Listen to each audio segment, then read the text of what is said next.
Welcome back to End Zone Focus.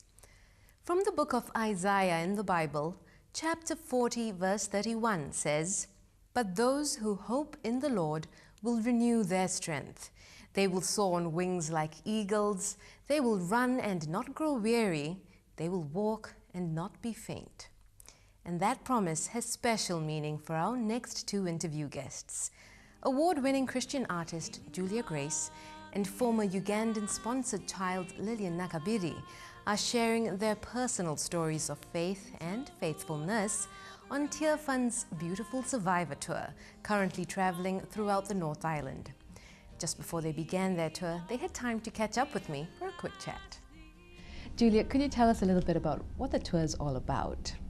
Well, we're here to highlight the work of Tearfund, so that's our main aim. We just really want some great child sponsorship for Tearfund, but we're also sharing our stories, amazing story from Lillian that you're going to be hearing on our tour, and I'm going to be sharing some songs, some new songs, some old favourites, and I just think we're going to have a really fun event, a really fun evening. So we've kind of got this important, serious side of what we want to do, but then the night's going to be really, really cool.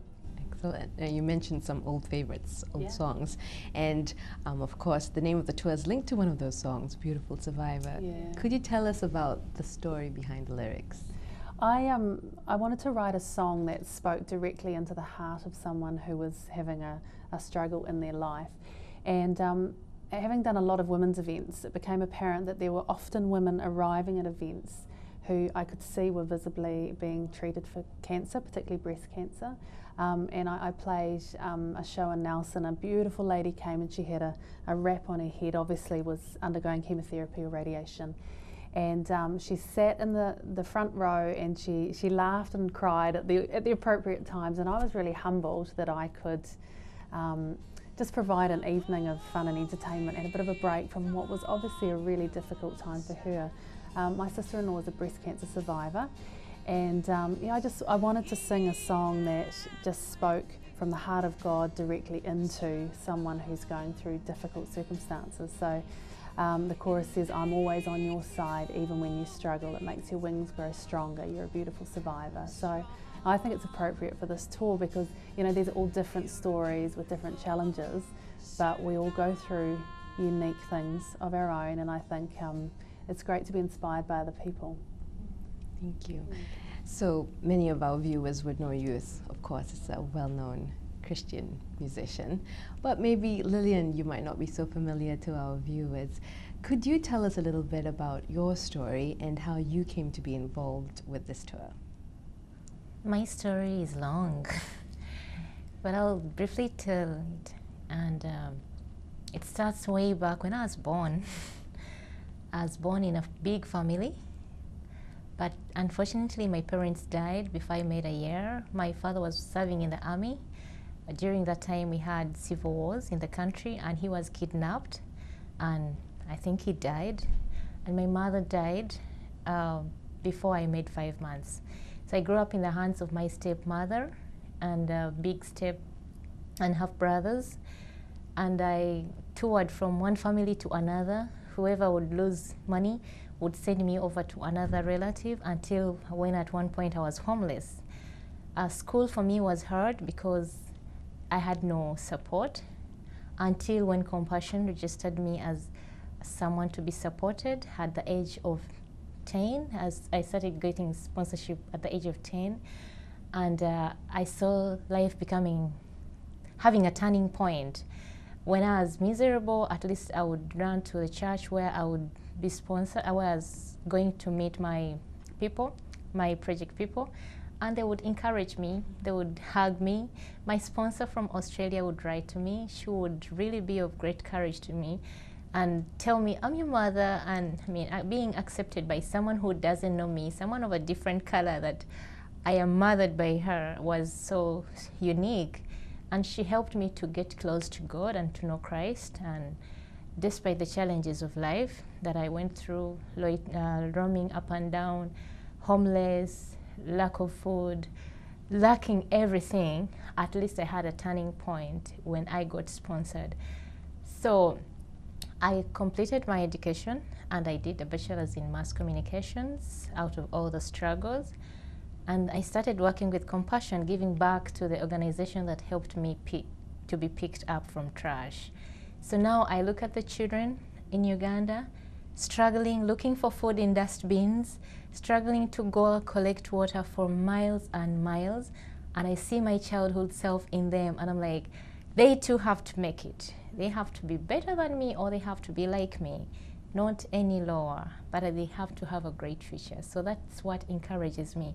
Looking at her song, Beautiful Survivor, I just fit in that, wow, I survived. I also need to see someone else survive. So I need to encourage those who are sponsoring children that it works. It makes a difference when you just pick up a child's photo and decide to support that child and write and encourage them and tell them the meaning of life and introduce them to the love of God. Beautiful. So that's a real story of survival, and that story is continuing as you help other children. How would you say the wider community, your own community and other sponsored children, how are they affected by Tearfund sponsorships? When a child is picked up, there is great change. It is so hard to tell you this, but I want you to believe without seeing. When the sponsor writes, this one child that he sponsored is not the only beneficiary. The family can share the joy. When a child brings a letter home, they read it and they share and they pray with this family. They pray for the sponsor. And they share the prayer that the sponsor is offering to the family, even without seeing the sponsor. And when the child has become an adult, like Lillian, who is talking to you, they are the ones to support this family. I'm the fountain that brings life to my family because someone touched me. So it's a cycle. You touch one and they touch the rest of the family. And Lillian, this tour is going to take you around the North Island. What message would you have for New Zealanders here about the challenges that you have overcome? I would encourage New Zealanders to appreciate God for what they have and who they are, because looking at the difference between New Zealand and my country, there is so much to be grateful to God for. New Zealanders don't have to feel bad that they have, but they only have to feel good that they are able to circulate what they have so that the world can have as well. So if that is what we are doing, that means we are doing what God requires us to do, give back to those who are in need. And which I really appreciate of those who sponsor children, because picking up a child and giving to the cause of this child to ensure that this child will become a fulfilled, responsible Christian adult, and you just having faith, you don't know this child, it makes a difference. So to have hope that what they have can actually bless someone else. What they don't need can be someone's life. So what you don't need sometimes, actually most of the times, may be someone's life, maybe what someone needs to survive. Lillian and Julia, thank you both for coming in and sharing that message. God bless you both. God bless you too. I was talking there with Lillian Nakabiri and Julia Grace about the Beautiful Survivor Tour, which could be heading to a town near you.